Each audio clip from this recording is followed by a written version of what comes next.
Unang-una sa lahat, happy birthday ang Diwata sa Kalinga. Joy Diwata. So grabe, ang tagal na po niya bilang isang kalingap.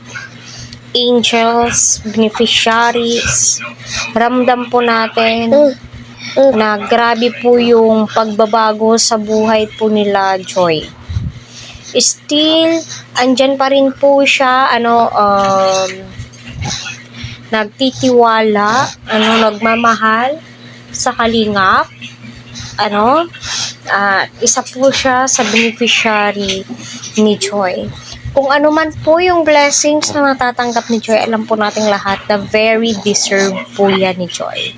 Especially si Kalingap Dan na andyan, gumagabay, bilang isang love team. Ayan. Happy birthday, Joy. Alam kong deserve mo lahat ng blessings na natatanggap mo galing sa Kalingap.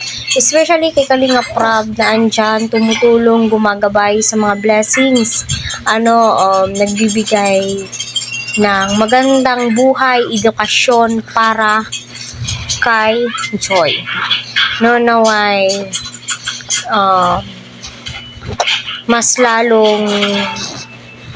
lalo nga pong pinagtibay ang kanilang samahan, mas lalo po minahal ng Kalingap si Joy dahil alam naman po nating lahat na very thankful si Joy kung ano man po yung blessings na natatanggap po niya. Especially ang kanyang mga magulang. Totoo nga po yung kasabihan, kung ano po yung ugali ng magulang, yun po yung magre-reflect sa mga anak. Kita po natin si Joy is very dedicated sa kanyang trabaho, sa kanyang mga ginagawa. Kaya masasabi mo po talaga na deserve po niya yung mga blessings. At saka Joy, happy birthday sa'yo.